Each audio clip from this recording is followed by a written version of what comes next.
साथ संसार में आपका स्वागत करता हूँ। दोस्तों, इस वीडियो में हम सूर्य ग्रह की गोचर के ऊपर बात करेंगे। 16 नवंबर 2020 को सूर्य ग्रह अपनी नीच की राशि तुला राशि से होकर वृश्चिक राशि में गोचर करने वाले हैं। सूर्य ग्रह का यह गोचर एक माह के लिए होता है। प्रत्येक एक दिन में सूर्य 1 डिग्री क्रॉस करते हैं, 1 डिग्री गोचर करते हैं। इस हिसाब से 30 दिन का यह गोचर रहेगा, जिसमें सूर्य वृश्चिक राशि में गोचर करेंगे। सूर्य का वृश्चिक राशि में गोचर पूरे विश्व में किस प्रकार का परिणाम देगा, हमारे भारत वर्ष में इसका क्या प्रभाव होगा, साथ ही आपके इंडिविजुअल कुंडली में यह किस प्रकार वर्कआउट करेंगे, इसके ऊपर हम विस्तार से चर्चा करेंगे। तो दोस्तों, वीडियो स्टार्ट करते करते आप सबसे अनुरोध है, कृपया हमारे चैनल को सब्सक्राइब करें और हमारे इस वीडियो को ज्यादा से ज्यादा लाइक करें, शेयर करें तथा हमारे प्लेलिस्ट को अवश्य विजिट करें, क्योंकि हमारे प्लेलिस्ट में कई सारे ऐसे महत्वपूर्ण वीडियोस हैं जो कि आपको पूरे YouTube में शायद नहीं प्राप्त हो। तो दोस्तों, आइए बात करते हैं सूर्य ग्रह का यह गोचर किस प्रकार से फलित होने वाला है। तो इसके लिए सबसे पहले हमें यह समझना होगा कि सूर्य ग्रह वृश्चिक राशि में गोचर कर रहा है, तो यह वृश्चिक राशि क्या है और सूर्य ग्रह क्या है। बहुत ही इंफॉर्मेटिव वीडियो होने वाला है दोस्तों, इसलिए वीडियो को कृपया अंत तक अवश्य देखें, क्योंकि मैं हर एक पॉइंट में कुछ ऐसी बातें करता हूं, ऐसी बातें खोल कर करता हूं जो कि आपको बहुत ही अधिक ज्ञानवर्धक सिद्ध हो सकते हैं। सबसे पहले हम समझते हैं कि यह वृश्चिक राशि क्या है। वृश्चिक राशि कुंडली का मूल रूप से अष्टम भाव माना गया है। तो अष्टम भाव से हम आयु और मृत्यु को देखते हैं। आपके जीवन में जो भी अड़चन, बाधा, रोग, ऋण और शत्रु जो कि बड़े रूप से, अर्थात कि बड़ा रोग या फिर गुप्त रोग, बड़ा शत्रु या फिर गुप्त शत्रु, बड़ा ऋण जो कि बहुत बड़ा ऋण हो, आपके ऊपर कोई स्कैम, कोई छिपी हुई चीजें, इन सभी चीजों को अष्टम भाव से देखा जाता है, जिसे हम वृश्चिक राशि से भी डिनोट करते हैं। तो वृश्चिक राशि से हम गुप्त रहस्यमय चीजें जो कि पराशक्ति हो, पराविद्या हो, इस प्रकार की चीजें को हम देखते हैं। ऐसी चीजें जो विश्व से छिपी हुई है, सभी लोग उसे नहीं देख सकते। ऐसे कार्य जो छुप कर गुप्त रूप से किए जाते हैं, इन सभी चीजों को अष्टम भाव से देखते हैं। हमारे फिजिकल लाइफ में यह हमारा वैवाहिक जीवन है, वैवाहिक सुख का स्थान है। हम आपके दाम्पत्य सुख, आपके यौन सुख का स्थान कुंडली का अष्टम भाव माना गया है। दोस्तों, कुंडली के अष्टम भाव से हम गुप्त शत्रुओं के प्रहार को, गुप्त शत्रुओं के जो दमन है, उनको भी देखते हैं। तो यहाँ पर सूर्य ग्रह गोचर करने वाले हैं। वृश्चिक राशि मंगल की अपनी राशि है, मंगल की स्वराशि है। अब हम समझते हैं कि सूर्य ग्रह क्या है। सूर्य ग्रह ज्योतिष शास्त्र में आत्मा के कारक ग्रह माने गए, अर्थात इस पूरे ब्रह्मांड में जो भी चीजें हैं, उसके अंदर जो आत्मा है, जो अर्थ है, उसके स्वामी ग्रह सूर्य ग्रह होते हैं। 9 ग्रहों में सूर्य ग्रह राजा होते हैं और ज्योतिष शास्त्र में इन्हें आपके पिता का कारक ग्रह माना गया है। आपके जो पिता हैं या फिर पिता तुल्य व्यक्ति जो है, ये सभी सूर्य ग्रह के प्रभाव से प्रभावित होते हैं। सूर्य ग्रह आत्मा का कारक ग्रह इसलिए भी माना गया है क्योंकि हमारे अर्थ के लिए विशेष तौर पे या फिर हमारे पूरे सौर मंडल के लिए सूर्य ग्रह एक शक्ति का केंद्र है, जिससे हम शक्ति प्राप्त करते हैं, किसी प्रकार की शक्ति, और यहाँ पर जीवन सुचारू रूप से चलता है। अगर एक दिन भी सूर्य ना निकले तो 3 दिन के बाद पूरा ब्रह्मांड अंधकार हो जाएगा। पूरा ब्रह्मांड का अर्थ है हमारा अर्थ अंधकार में लीन हो जाएगा और यहाँ पर एक भी जीवित चीजें नहीं बचेंगी। तो दोस्तों, सूर्य ग्रह को हमारे फिजिकल वर्ल्ड में सरकार, पिता, सरकार से रिलेटेड किसी प्रकार के कार्य को देखते हैं। आपके जीवन में यह सक्सेस है तथा आपके स्वास्थ्य के कारक ग्रह माने गए हैं। इस दिशा के यह स्वामी होते हैं और जिस भी व्यक्ति पर यह प्रसन्न होते हैं, ऐसे व्यक्ति का प्रभाव बहुत ही प्रभावशाली होता है। ऐसा व्यक्ति राजा के समान होता है और इस व्यक्ति के बात मानते हैं लोग। जब भी ये समाज में निकलेंगे तो 10 लोग इनको नमस्कार करते हैं और या तो इनके सम्मानवश या फिर इनसे डरवश, किसी भी वश ऐसे व्यक्ति का लोग सम्मान करते ही हैं। तो दोस्तों, सूर्य एक आध्यात्मिक ग्रह है तथा रजोगुण का कारक ग्रह है। बहुत ही ऐश्वर्यवान, समृद्धिवान ऐसे जातक होते हैं जो कि सूर्य से प्रभावित होते हैं। सूर्य ग्रह लीडरशिप के कारक ग्रह भी है। लीडरशिप हो, गवर्नमेंट हो, या फिर किसी प्रकार की चीज जिसमें किसी चीज को लीड करना हो, जिसमें आपको 10 लोगों को, 20 लोगों को या फिर हजारों लोगों को संरक्षण देना हो, इन सभी चीजों को सूर्य ग्रह प्रभावित करते हैं। माणिक्य सूर्य ग्रह का अपना रत्न माना गया है। यह रक्त वर्ण का ग्रह होता है, साथ ही यह क्षत्रिय वर्ग का ग्रह है, यह क्षत्रिय वर्ग में आते हैं। तो यह ग्रह जब वृश्चिक राशि में आएंगे तो किस प्रकार का परिणाम उत्पन्न होगा। कुंडली का जो अष्टम भाव है, अर्थात की जो वृश्चिक राशि है, वो स्पिरिचुअलिटी का भी भाव है, सेक्सुअलिटी का भी भाव है। मैंने कहा कि जो भी चीजें जो गुप्त रूप से की जाती है, जो छिप कर की जाती है, या तो सिद्धि साधना या फिर कोई भी ऐसी प्रैक्टिसेस जो कि स्पिरिचुअलिटी से और सेक्सुअलिटी से रिलेटेड हो, ये सभी चीजें छुप कर होती है और इसे समाज के सामने प्रस्तुत नहीं किया जाता। और जितना यह दिखता है उससे कई गुना अधिक नीचे की ओर इसकी अपनी लताएं, शाखाएं होती है। तो दोस्तों, बहुत ही रहस्यमयी राशि है वृश्चिक राशि, और इसके स्वामी मंगल ग्रह माने गए हैं, जो कि सूर्य ग्रह के अपने मित्र ग्रह हैं। तो सूर्य यहाँ पर एक लगभग अनुकूल फल देने वाले होंगे। तो कोई भी ग्रह, सबसे पहले तो सूर्य ग्रह यहाँ पर तुला राशि से वृश्चिक राशि में गोचर कर रहे हैं। तो कोई भी ग्रह जब किसी भाव में जाने वाला होता है, वह भाव उसके अनुकूल है या फिर प्रतिकूल है, उस आधार पर वह ग्रह पहले से ही बिहेव करने लगता है। मान लीजिए आप हॉस्टल में रहते हैं और आपको अपने घर जाना है, तो आप 10 दिन 15 दिन पहले से ही आप खुश होने लगेंगे। आपके मन में एक बहुत ही प्रफुल्लित सा माहौल आपके मन का हो जाएगा, आप खुश हो जाएंगे। उसी प्रकार सूर्य यहाँ तुला राशि से आते हुए बहुत ही ज्यादा खुश, बहुत ही ज्यादा अच्छा फेवरेबल फील कर रहे हैं, क्योंकि यहाँ अपने नीच राशि को छोड़ रहे हैं, सबसे पहली बात। और यह जो राशि है वृश्चिक राशि, यह सूर्य का अपने मित्र की राशि है, मित्र का घर है, मंगल ग्रह का घर है। इसीलिए सूर्य ग्रह का यहाँ पर परिणाम एक सम सा परिणाम रहेगा। अच्छे परिणाम भी प्राप्त होंगे समाज के लिए, या फिर कुछ विशेष राशियों के लिए इसके परिणाम अच्छे प्राप्त नहीं होंगे। तो हम जानते हैं किस प्रकार का फल देंगे सूर्य ग्रह।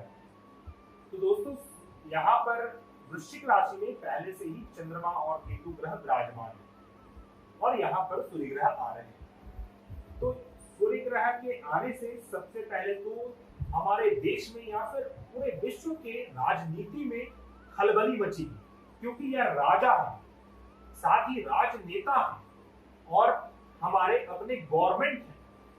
तो गवर्नमेंट या तो स्थापित हो सकता है या फिर विस्थापित हो सकता है। पूरे विश्व में जो नेता है, नेता लोग के जीवन में या फिर नेता लोगों के मन में कई सारे ऐसी गतिविधियां उत्पन्न होंगी जो कि पूरे राजनीति को चेंज कर सकता है।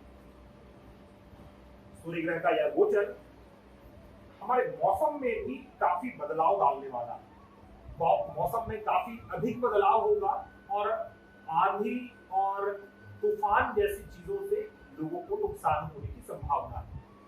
दोस्तों, सूर्य ग्रह का यह गोचर गवर्नमेंट के या फिर कोई बड़े पदवी व्यक्ति के कुछ स्कैम्स को खोल सकता है, कुछ स्कैंडल सामने आ सकते हैं, जिससे बड़े बड़े लोगों के मान सम्मान में हानि उत्पन्न होगी। गवर्नमेंट के भी कुछ स्कैम्स होंगे तो वह भी सामने आएंगे। यह समय हमारे भारतवर्ष के लिए कैसा होगा ये हम समझते हैं। हमारे भारतवर्ष की कुंडली वृष लग्न की कुंडली है। यहाँ जो ये वृष राशि है, इसे हम जब लग्न में ले आएंगे तो ये भारत की कुंडली बन जाएगी और भारत के लिए सूर्य ग्रह आपके सप्तम भाव में गोचर करेंगे। तो भारत की कुंडली में सूर्य ग्रह सप्तम भाव में गोचर करेंगे और ये आपके चतुर्थ भाव के स्वामी होंगे। तो ये जो सप्तम भाव है, ये संबंध का स्थान है। आप और आपकी जस्ट सामने वाले देश, जो भी व्यक्ति आपके सामने हो उसका स्थान है, आपके स्पाउस का स्थान है। तो यहाँ पर आपके जो संबंध है, अर्थात जो भारत का जो अपना संबंध अन्य देशों से है, वो खराब हो सकता है, क्योंकि सप्तम भाव सूर्य का अपना नीच भाव माना गया है। और जब भी सूर्य ग्रह सप्तम भाव में गोचर करते हैं तो सबसे पहले इस व्यक्ति के अंदर टॉलरेंस कम हो जाता है। रिलेशनशिप को लेकर आप अपने रिलेशनशिप को लेकर बहुत ही कम टॉलरेंस रखेंगे और थोड़े से चीज में आप तुरंत रिटेलिएट कर सकते हैं, और वह रिटेलिएशन आपको मुसीबतों में डाल सकता है। अर्थात कि ये जो इंडिया के लिए सूर्य का यह गोचर संबंधों के बीच मतभेद को उत्पन्न करने वाला होगा। कई संबंध खराब होंगे, और सूर्य जब अपने उच्च की नवांश में गोचर करेंगे, क्योंकि एक राशि में 9 नवांश होते हैं, 3.2 डिग्री का एक नवांश माना गया है। हर नवांश के स्वामी एक अपना राशि होता है और उस राशि के स्वामी ग्रह होते हैं। तो जिस प्रकार का नवांश होता है उस प्रकार का फल देते हैं। तो सूर्य इंडिया की कुंडली में सप्तम भाव में गोचर करते हुए जब अपने उच्च की नवांश में आएंगे तो कुछ संबंधों को भी बनाने वाले रहेंगे। दोस्तों, इससे पहले मैंने कुछ वीडियो बनाए थे, तो उसमें कई लोगों ने अभी कमेंट किया, मुझे बोला कि आप तो वीडियो में सिखा रहे हैं। दोस्तों, मैंने यहाँ पर वीडियो स्टार्ट इसीलिए नहीं किया था कि आपको राशिफल आकर दूं। मैंने वीडियो इसीलिए स्टार्ट किया था कि वैदिक ज्योतिष शास्त्र को आपको समझा सकूं, बता सकूं। जो ज्ञान मेरे पास है वो मैं लोगों के सामने ऑनलाइन प्लेटफॉर्म में ला सकूं। पर कुछ रीजनवश मुझे राशिफल आदि ऐसे गोचर के ऊपर वीडियोस बनाने पड़ रहे हैं, लेकिन इसीलिए आप सबसे अनुरोध है, यह वीडियो कुछ सिखाने के लिए भी होता है। हमारा यह वीडियो सिर्फ आपको लाभ करने के लिए नहीं, अभी तो कुछ सिखाने के लिए भी और कुछ लाभ भी अपने पर्सनल जीवन में प्राप्त करने के लिए। तो इसलिए मैं क्षमा चाहूंगा कि वीडियो के बीच में मैंने आपको डिस्टर्ब किया। तो दोस्तों, हम बता रहे थे कि सूर्य ग्रह इंडिया के लिए चतुर्थ भाव के स्वामी है और सप्तम भाव में गोचर करेंगे। तो चतुर्थ से चतुर्थ में गोचर कर रहे हैं, तो इंडिया का जो अपना कंफर्ट जोन है उसमें कुछ बढ़ोतरी होगी। इंडिया की जो जनता है, इंडिया के जो पॉपुलेशन है, उनको जीवन में आराम की प्राप्ति होगी, उनका कंफर्ट जोन बढ़ेगा, इंडिया का अपना डेवलपमेंट हो सकता है, अपने मूल ज्ञान की ओर यहाँ के लोग बढ़ेंगे। इस एक माह 16 नवंबर से 15 दिसंबर तक लोगों के बीच में इस प्रकार का लहर दौड़ेगा कि लोग अपने पौराणिक शास्त्र, अपने पौराणिक कल्चर को पुनः याद करेंगे और उस ओर बढ़ेंगे वापस से, और उस कारण इंडिया की जनता में एक अच्छा माहौल, एक समृद्धि का माहौल बनेगा। तो दोस्तों, हमने यह बात किया कि इंडिया की कुंडली में क्या गोचर किस प्रकार फल देने वाला है। आइए अब हम समझते हैं कि प्रत्येक राशि के लिए यह गोचर किस प्रकार का रहेगा। दोस्तों, इसे स्टार्ट करने से पहले मैं आपको बता दूं कि यह राशि आपको लग्न की राशि तथा चंद्र की राशि से देखना है। लग्न की राशि से आपके जो फिजिकल लाइफ है, जो आपके साथ रियलिटी में क्या घटित होगा, इसे हम समझते हैं। दोस्तों, ये जो राशि फल है यह आपको लग्न की राशि तथा चंद्र की राशि के आधार पर समझना है। अर्थात कि आपके लग्न स्थान में, आपके फर्स्ट हाउस में जो राशि है उस राशि पर के आधार पर भी समझना है। साथ ही चंद्रमा आपकी कुंडली में जिस राशि में स्थित है उसके आधार पर भी समझना है।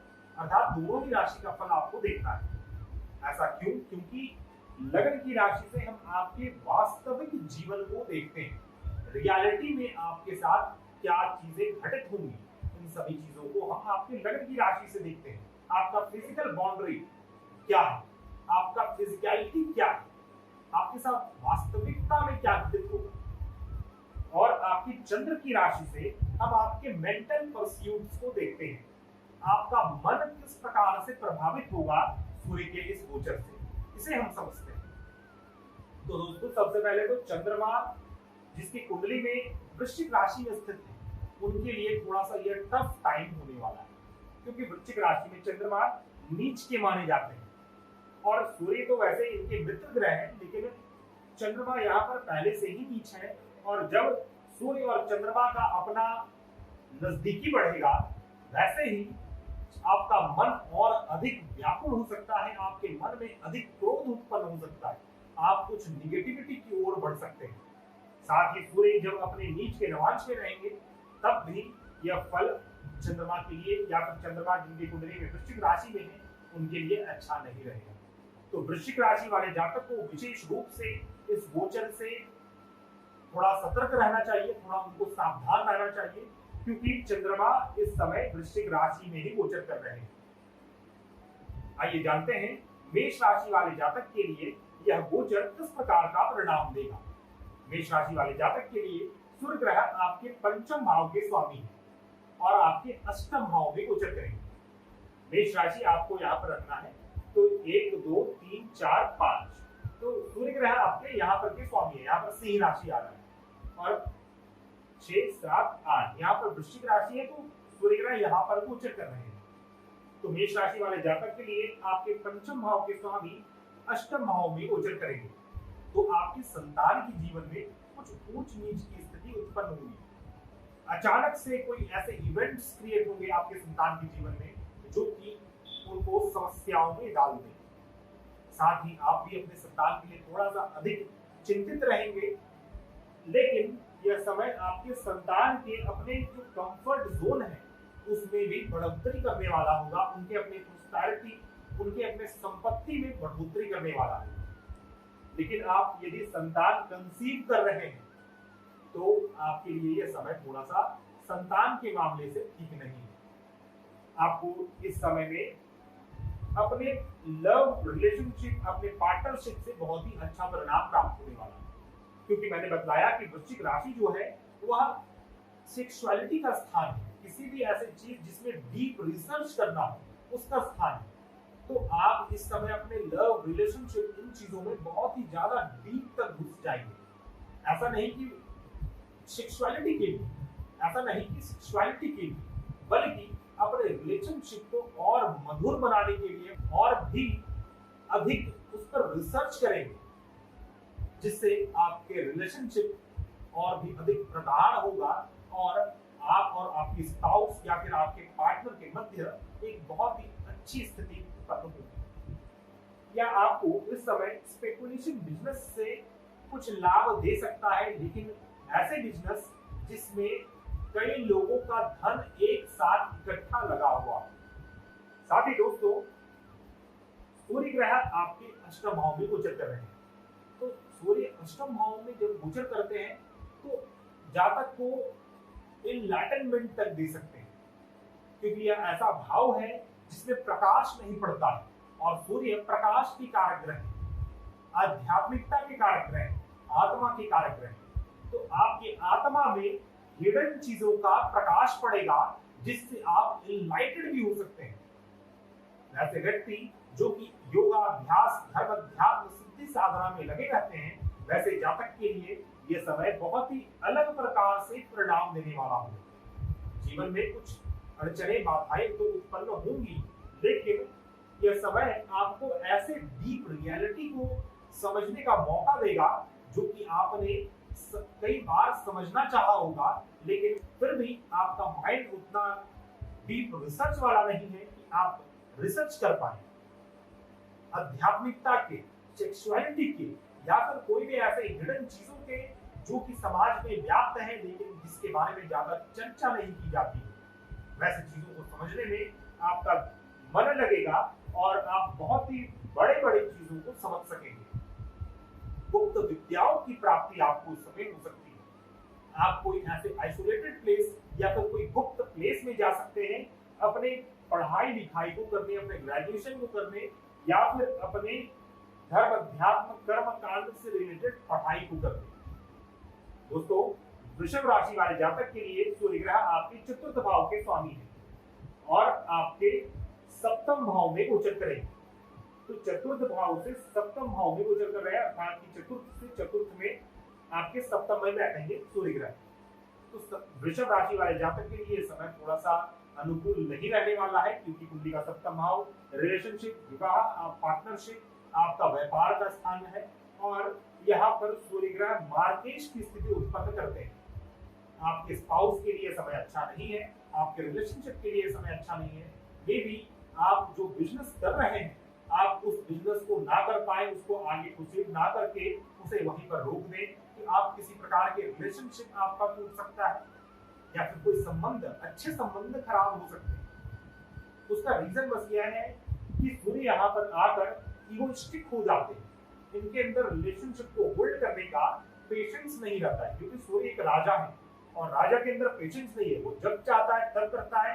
एक ऑटोक्रेटिक, राजा का अर्थ ही है ऑटोक्रेटिक, क्योंकि राजा परम है, राजा भगवान है। राजा जो बोले, चाहे वो डेमोक्रेटिक हो, रिपब्लिक हो या फिर ऑटोक्रेटिक हो, किसी प्रकार का गवर्नमेंट हो, वहां पर राजा ही मुख्य प्रधान है। मैं जानता हूं जैसे डेमोक्रेसी में बोलते हैं कि प्रजा प्रधान है, बिल्कुल हाँ, ये एक स्टाइल है राज्य करने का। लेकिन राज्य, राजा, इसका अर्थ ही है कि आप भगवान है, आप सर्वोपरि। तो उस प्रकार का एनर्जी जब यहाँ पर आ जाए तो जहां तक अपने रिलेशनशिप को लेकर भी ऐसा ही फील करने लगता है, जिस कारण उनके संबंध खराब हो सकते हैं। वृषभ राशि वाले जातक के लिए आपके चतुर्थ भाव के स्वामी है सूर्य ग्रह। तो चतुर्थ भाव के स्वामी होकर चतुर्थ भाव में बैठ जाने के कारण आपकी माता जी के जीवन में अच्छे परिणाम प्राप्त होंगे। उनको जीवन में जो भी समस्याएं हैं, यदि उनको किसी प्रकार की सुख की प्राप्ति नहीं हो रही थी या उनका कंफर्ट जोन थोड़ा खराब था, उनके जीवन में कुछ समस्याएं थी, तो ये सभी समस्याएं समाप्त होंगी। साथ ही आपका अपना कंफर्ट जोन भी बढ़ने वाला है। आप अधिक आरामग्रस्त हो जाएंगे। इस कारण अच्छे परिणाम भी प्राप्त हो सकते हैं, बुरे परिणाम भी प्राप्त हो सकते हैं। दोस्तों, सिर्फ एक ही ग्रह नहीं होता। ज्योतिष शास्त्र में 9 ग्रह होते हैं, 12 राशियां हैं, 12 प्लैनेट्स हैं। आपके अपने जीवन में महादशा, अंतरदशा, आपका योगी दशा, चर दशा, साथ ही साढ़े सती, छोटी पनौती आदि अन्य बहुत सारी चीजें हैं, जो सब चीज का समावेश करके एक फल की प्राप्ति होती है। तो यहाँ पर जो सूर्य से समझ में आ रहा है, मैं सिर्फ उसके ऊपर चर्चा कर रहा हूं। दोस्तों, मिथुन राशि वाले जातक के ऊपर बात करते हैं। मिथुन राशि वाले जातक के लिए सूर्य ग्रह आपके छठे भाव में गोचर करेंगे। मिथुन राशि वाले जातक के थोड़ा सा यह समय अच्छा रहने वाला है, क्योंकि सूर्य ग्रह छठे भाव में आते ही आपके रोग, ऋण और शत्रु का नाश करते हैं। सूर्य ग्रह के बारे में शास्त्रों में यह मत है कि सूर्य जिस भी भाव में होता है, उस भाव से रिलेटेड एक या एक से अधिक कारक तत्वों को नाश करता है। तो यह स्थान पहले से ही नीचता का स्थान है, रोग, ऋण और शत्रु का स्थान है। तो सूर्य यहाँ पर आकर आपके जीवन से रोग, ऋण और शत्रु का नाश करते हैं, आपको स्वस्थ बनाते हैं। लेकिन साथ ही साथ आपकी जो दैनिक जीवन के क्रियाकलाप है, आपके डेली रूटीन वर्क है, उसमें कुछ परेशानी क्रिएट हो सकता है। आप उसमें ईगो प्रॉब्लम क्रिएट हो सकते हैं। छोटे छोटे लोगों से या फिर अपने मामा से, अपने ही लोगों से, जो आपके सर्वेंट्स हैं, उनसे कुछ परेशानी उत्पन्न हो सकती है। और यदि आपके जीवन में रोग, ऋण और शत्रु का नाश नहीं होगा, तो आपके पेट का नाश हो सकता है।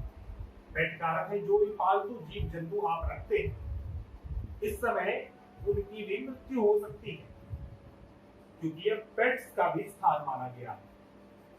दोस्तों, यह स्थान कुंडली का छठा भाव आपके संतान से द्वितीय स्थान में है। तो संतान से रिलेटेड जो धन आपने जमा कर रखा था, उन चीजों का नाश हो सकता है, उस धन का नाश हो सकता है, उस सेविंग्स का नाश हो सकता है। तो दोस्तों, हमने ये जाना कि मिथुन राशि वाले जातक के लिए सूर्य का गोचर कैसा परिणाम देगा। आइए समझते हैं कर्क राशि वाले जातक के लिए सूर्य का यह गोचर किस प्रकार का फल देने वाला है। कर्क राशि वाले जातक के लिए सूर्य ग्रह आपके पंचम भाव में गोचर करेंगे।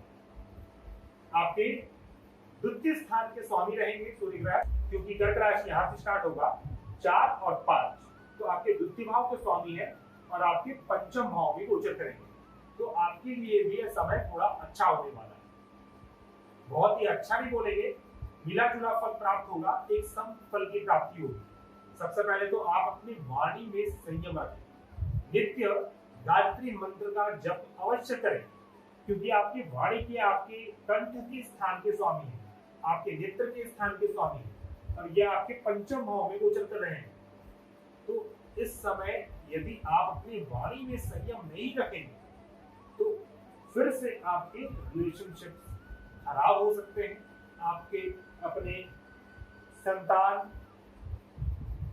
अपनी माता, इन लोगों से संबंध खराब हो सकते हैं।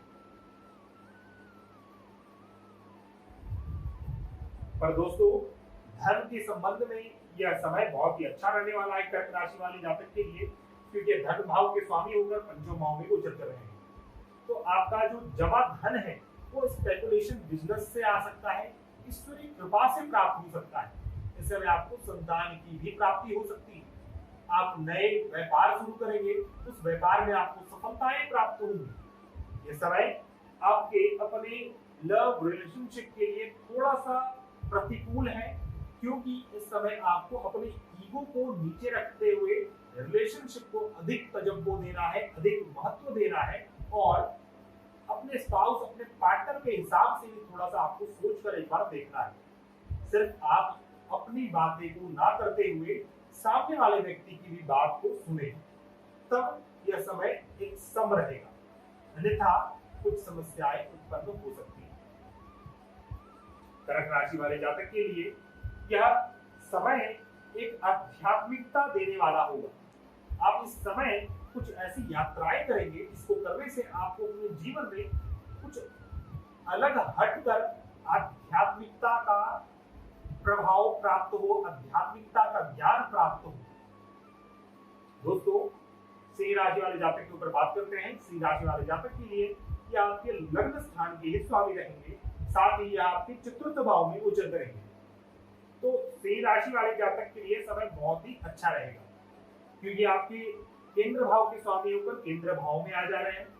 साथ ही आपके अपने जीवन में कंफर्ट जोन बढ़ेंगे। आपका कुंडली का चतुर्थ भाव माता, भूमि, वाहन, मकान, इन चीजों का भाव माना गया है। तो इन चीजों को लेते हुए कुछ आपके जीवन में कुछ अच्छे कार्य सिद्ध होंगे। आप बड़े भूमि का क्रय विक्रय कर सकते हैं। आपके माता जी के जीवन में अच्छे परिणाम प्राप्त होंगे। आपका अपना कंफर्ट जोन बढ़ेगा। आप बड़े वाहन खरीद सकते हैं। इस समय सरकार से यदि किसी प्रकार की परेशानी है तो उसमें भी आपको अच्छे फल प्राप्त होंगे।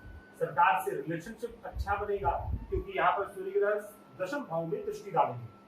तो यह सूर्य का अपना मित्र का भाव, चतुर्थ भाव, और दशम भाव में दृष्टि डालने से जो सरकार से रिलेशनशिप है वह सभी रिलेशनशिप बहुत ही अच्छे बनने वाले हैं।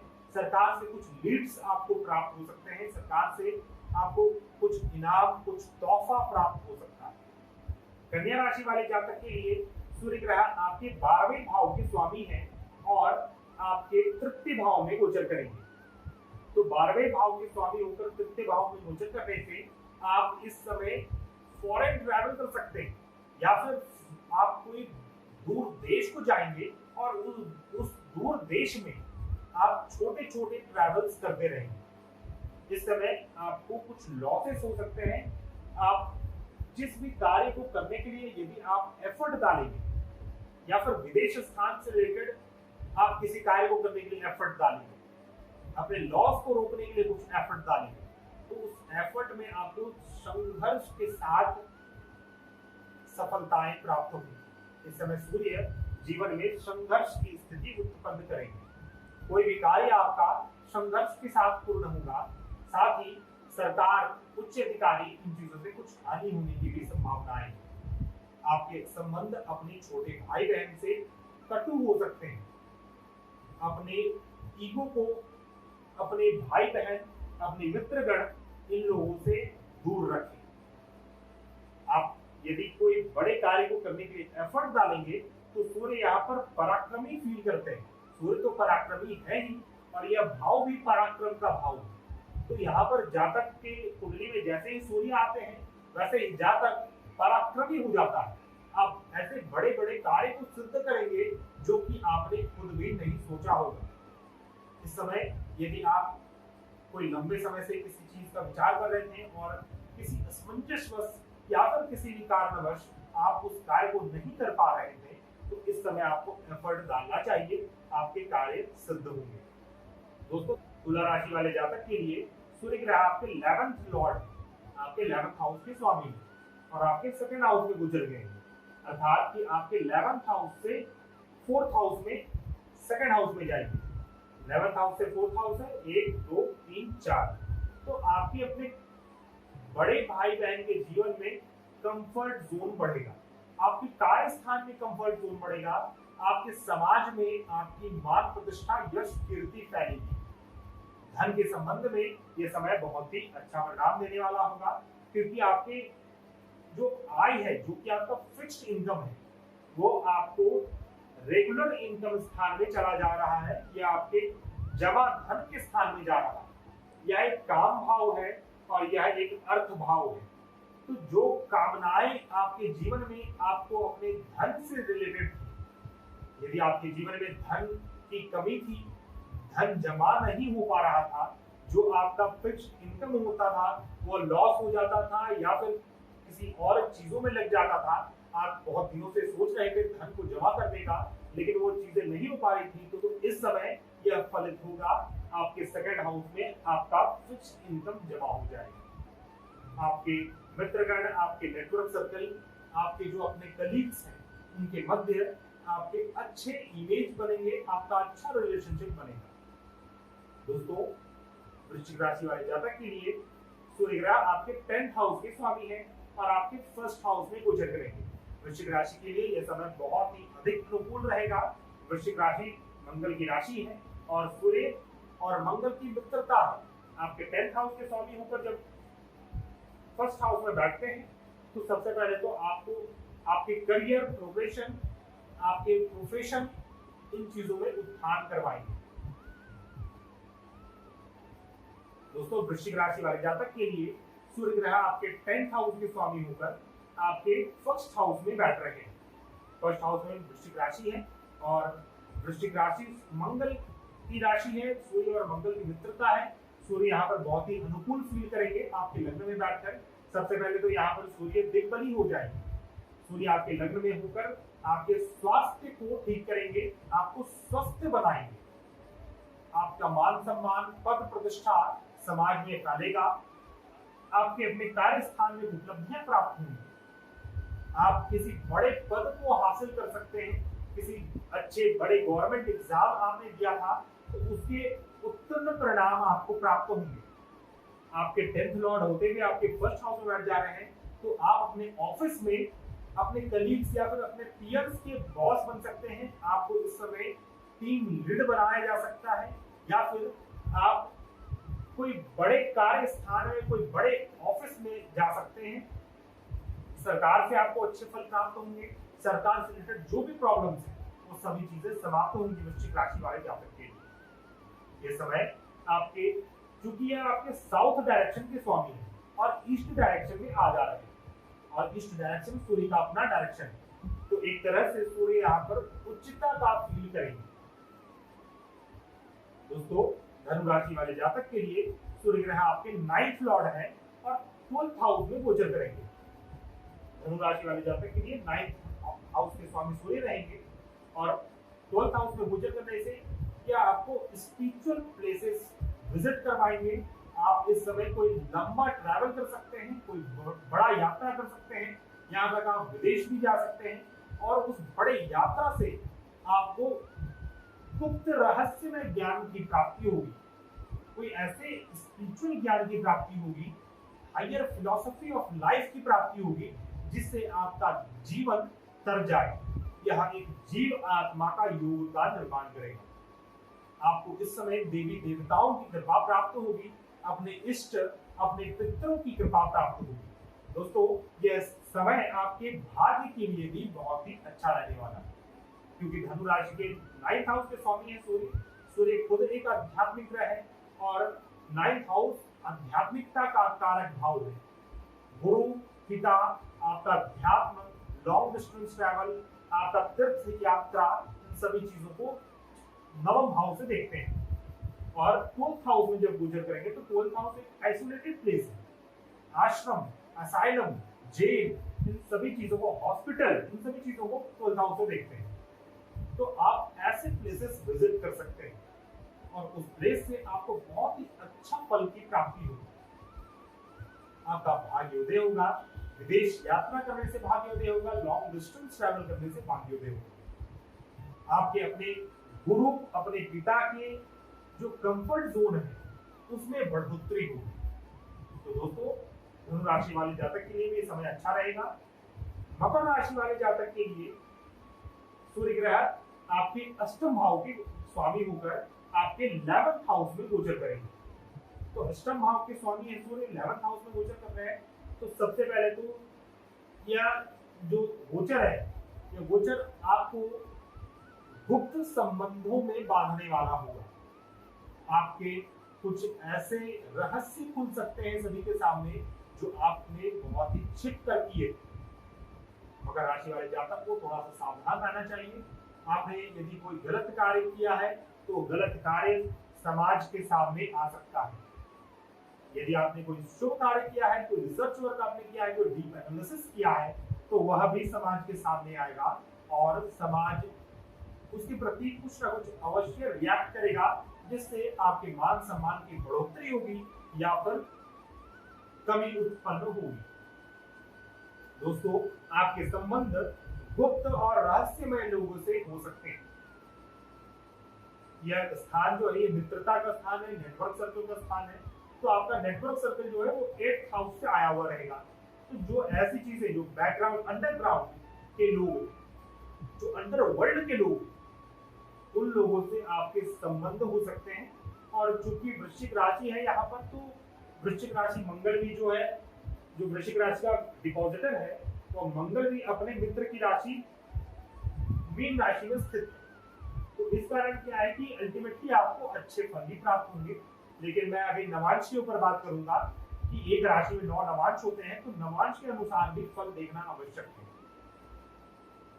तो दोस्तों, उसी प्रकार कुंभ राशि वाले जातक के लिए समझते हैं। कुंभ राशि वाले जातक के लिए आपके 7th हाउस के स्वामी हैं और आपके 10th हाउस में गोचर करेंगे। आपके सप्तम भाव के स्वामी होकर 10th हाउस में गोचर करने से आपके पत्नी के जीवन में सुख की प्राप्ति होगी। आपकी अपनी पत्नी को सुख की प्राप्ति होगी, उनके जीवन में समृद्धि की प्राप्ति होगी, साथ ही उनका मान सम्मान समाज में बढ़ेगा। आपका मान सम्मान भी अपनी पत्नी की वजह से बढ़ सकता है। आपकी पत्नी हो या फिर आपके पति हो, कोई भी आपके जो स्पाउस हो, जो आपके पार्टनर है, उनसे आपका मान सम्मान की बढ़ोतरी होगी। साथ ही आपके पार्टनर के भी मान सम्मान की बढ़ोतरी होगी। यह समय आपको आपके कार्य स्थान में उच्च सफलता प्राप्त करवाएगा। इस समय आप किसी प्रकार के संबंध को बहुत ही चतुराई से निभा सकेंगे। आपके व्यापार, आपके बिजनेस में बढ़ोतरी हो सकती है। आप किसी प्रकार के नए व्यापार को बढ़ा सकते हैं, उसे फैला सकते हैं, या फिर कोई नए व्यापार प्रारंभ करना चाह रहे हैं तो उसे आप प्रारंभ भी कर सकते हैं। आपके बिजनेस में आपको अच्छे फल की प्राप्ति होगी। साथ ही आपके बॉस से, सरकार से, पिता से अच्छे संबंध स्थापित होंगे। आपके अंदर एक लीडरशिप क्वालिटी जनरेट होगा और उस लीडरशिप क्वालिटी से आप बहुत ही अच्छा परिणाम दे पाएंगे। दोस्तों, मीन राशि वाले जातक के लिए सूर्य ग्रह आपके 6th हाउस के स्वामी हैं और 9th हाउस में गोचर करेंगे। मीन राशि वाले जातक के लिए तो ये समय आपको अपने शत्रुओं से, अपने रोग से आपको लाभ की प्राप्ति होगी। आपका भाग्योदय आपके शत्रु, आपके रोग से हो सकता है। आप अपने रोग के कारण लॉन्ग डिस्टेंस को ट्रैवल कर सकते हैं, कोई स्पिरिचुअल प्लेस विजिट कर सकते हैं और उस स्पिरिचुअल प्लेस विजिट करने से आपके रोग, ऋण और शत्रुओं का नाश हो सकता है। दोस्तों, आपका जो एक माह रहेगा 16 नवंबर से 15 दिसंबर तक, तो ये जो एक माह रहेगा, इसमें आपका जो दैनिक जीवन का क्रियाकलाप मोस्टली स्पिरिचुअलिटी की प्रति रहेगा, धर्म अध्यात्म के प्रति रहेगा और उससे भी ऊपर हायर फिलॉसफी ऑफ लाइफ के प्रति रहेगा। आपको अपने कार्यस्थान में, अपने कार्यस्थान के माहौल में अच्छे फल प्राप्त होंगे। आपके कार्यस्थान का माहौल सुधरेगा, आपके बॉसेस आपकी बात सुनेंगे, आपके संबंध अपने उच्च अधिकारी, अपने बॉस से अच्छे बनेंगे, अपने पिता से, अपने गुरु से आपके संबंध अच्छे बनेंगे। तो दोस्तों, हमने यहाँ पर 12 के 12 राशियों के ऊपर बात किया कि हर एक राशि वाले जातक के लिए सूर्य ग्रह का यह गोचर किस प्रकार का परिणाम देगा। दोस्तों, फिर से ध्यान आपको रखना है कि यह गोचर आपको लग्न राशि तथा चंद्र राशि दोनों के आधार पर ही समझना है। तो दोस्तों, इस गोचर के कुछ बहुमूल्य तथ्यों को और गहनता के साथ समझते हैं, तब हम इसके फलादेश की सटीकता तक और पहुंच सकेंगे। जैसा कि मैंने आपको बताया था, किसी भी एक राशि में टोटल 30 डिग्री होती है, टोटल 30 डिग्री की एक राशि होती है, क्योंकि पूरा ब्रह्मांड को जब पूरे 360 डिग्री प्लेटफॉर्म को जब एक प्लेटफॉर्म मानते हुए 12 भाग में विभाजित किया जाता है, तो एक जो भाग होगा उसका वो 30 डिग्री का होगा, तभी 30 इंटू 12 करेंगे तो 360 हो जाएगा। तो इसीलिए एक राशि 30 डिग्री की होती है, और एक राशि के अंदर कुल 9 नवांश होते हैं, 9 नवांश होते हैं। नवांश का अर्थ ही है 9th पार्ट, किसी भी चीज का 9th पार्ट को नवांश कहते हैं। तो एक राशि का जब 9th पार्ट हम निकालते हैं तो वो 3.2 डिग्री निकलता है, अर्थात कि एक पार्ट का जो मान होगा वो 3.2 डिग्री का होगा। उसी आधार पर हर राशि में 9 नवांश हुए, और इसी आधार पर आपका नवांश कुंडली भी बनता है। आप जो अपनी नवांश कुंडली देखते हैं वो आपके लग्न चार्ट का जो ग्रहों का नवांश है, उस आधार पर वो नवांश कुंडली का निर्माण होता है। इसके ऊपर मैंने पूर्व में बहुत ही सटीकता के साथ, बहुत ही गहनता के साथ वीडियो बनाया है, आपको वह अवश्य देखना चाहिए। मैं उसे आई आइकन में डाल दूंगा, उसे आप अवश्य देखें कि नवांश किस प्रकार हम पढ़ते हैं, नवांश कुंडली किस प्रकार देखते हैं, उसका क्या उपयोगिता है। तो उसी नवांश के ऊपर हम बात कर रहे हैं। तो सूर्य यहाँ पर वृश्चिक राशि में गोचर करेंगे, तो ऐसा नहीं है कि सिर्फ और सिर्फ वृश्चिक राशि का ही फल वो देंगे। वृश्चिक राशि के अंदर कर्क, सिंह, कन्या, तुला, वृश्चिक, धनु, मकर, कुंभ और मीन का नवांश स्थित है। अब सूर्य कर्क राशि के नवांश में जाएंगे तो वो अच्छा फल देंगे, सिंह के नवांश में रहेंगे तब तो बहुत ही अच्छा फल होगा, कन्या नवांश में मिला जुला फल की प्राप्ति होगी। लेकिन जब तुला नवांश में आएंगे तो सूर्य फिर से नीचता का एहसास करेंगे। सूर्य को फिर से ऐसा एहसास होगा कि मैं अपनी नीच की राशि तुला राशि में आ गया, और इस कारण वृश्चिक राशि में होते हुए भी सूर्य आपको नीच का फल देने वाले हैं। उसी प्रकार वृश्चिक राशि में जाएंगे तो वृश्चिक का राशि में होकर वृश्चिक का नवांश में, तो बहुत ही श्रेष्ठ फल की प्राप्ति होगी। एक वर्गोत्तम लग्न बन रहा है। वर्गोत्तम लग्न कुंडली में बनने वाले सभी प्रकार के दोषों का नाश करता है और बहुत ही विशेष रूप से बड़े राजयोग का निर्माण करता है। तो वृश्चिक नवांश में बहुत ही अच्छा फल होगा। उसी प्रकार धनु नवांश उनका अपना मित्र का नवांश है, अच्छा फल देंगे। मकर, कुंभ, ये 2 नवांश सूर्य के लिए अच्छा नहीं रहेगा, अर्थात कि 20 डिग्री से 26.4 डिग्री तक सूर्य मकर और कुंभ के नवांश में रहेंगे, जिसमें आपको अच्छा फल की प्राप्ति नहीं होगी, और मीन नवांश में मिला जुला फल होगा। तो मैंने जो शुरुआत में, वीडियो की शुरुआत में बताया था कि मौसम में कुछ उतार चढ़ाव की स्थिति उत्पन्न होगी, सरकार के मध्य, पॉलिटिशियन के मध्य अनबन की स्थिति उत्पन्न होगी, उनके बीच डिस्टर्बेंस क्रिएट होगा। पॉलिटिशियंस के लिए ये समय अच्छा नहीं है, चुनाव आदि जैसे कार्यों के लिए ये समय अच्छा नहीं है। तो उसका जो बैड परिणाम है वह इसी नवांशों में प्राप्त होता है। आप अवश्य इसे नोट करके रख लें और अवश्य इसे रीड करें। जब भी सूर्य से रिलेटेड कोई बड़ी घटना होगी, जब सूर्य वृश्चिक राशि में होंगे, तो सूर्य जब तुला नवांश में होंगे, अर्थात सूर्य जब 10 डिग्री से 13.2 डिग्री तक होंगे, तब सूर्य का अच्छा परिणाम नहीं प्राप्त होगा। उसी प्रकार सूर्य वृश्चिक राशि में होते हुए जब 20 डिग्री से लेकर 26.4 डिग्री तक रहेंगे, तो फिर सूर्य अच्छा परिणाम नहीं देने वाले होंगे। सरकार का कोई डीप रहस्य खुल सकता है, कोई बड़े जाने माने व्यक्ति का कोई स्कैम, कोई स्कैंडल सामने आ सकता है, जो कि पूरे समाज को हिलाकर रख दे। इस समय कोई आतंकवादी घटना भी घटित हो सकती है। पूरे विश्व में कोई ऐसी घटनाएं घट सकती हैं जो कि मानव सभ्यता को हिलाकर रख दे, और वह अपने इंसानियत को खोखला करने वाला और इंसानियत को नीचे दिखाने वाला हो, वैसा कोई हरकत सामने आए समाज की। तो इन सभी प्रकार की स्थिति यह नीच के नवांश में या फिर अपने शत्रु के नवांश में जब सूर्य होते हैं तभी प्राप्त होता है। तो आपको ये नवांश भी अवश्य देखना है। यदि आप उतना अधिक, अभी एक बिगिनर है एस्ट्रोलॉजी में, यदि आप उतना नहीं समझते हैं तो जो मैंने फल बतलाया वो भी आपके लिए काफी है। लेकिन आप और डीप जाना चाहते हैं और डीप रिसर्च करना चाहते हैं, यदि आप मेदिनी ज्योतिष के ऊपर रिसर्च कर रहे हैं, अर्थात कि देश विदेश, हमारा प्रकृति, इन सभी चीजों के ऊपर रिसर्च कर रहे हैं, तो आपके लिए यह जो नवांश का कंसेप्ट है यह बहुत ही अधिक फ्रूटफुल होगा। दोस्तों, सूर्य एक दिन में कुल 1 डिग्री भ्रमण कर लेते हैं, इसी कारण 30 दिन। दोस्तों, सूर्य एक दिन में कुल 1 डिग्री भ्रमण कर लेते हैं। यही कारण है कि सूर्य 30 डेज में एक राशि को भ्रमण कर लेते हैं, जिसमें 30 डिग्रियां होती हैं।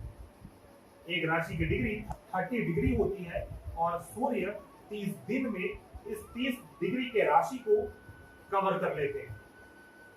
अर्थात 1 डिग्री क्रॉस होगा तो 1 दिन बीतेगा, फिर दूसरा दिन बीतेगा तो 2 डिग्री क्रॉस होगा, फिर तीसरा दिन क्रॉस होगा तो 3 डिग्री बीतेगा, और जो चौथा दिन होगा उसका 4-5 घंटा बीतने पर एक नवांश कवर हो जाएगा।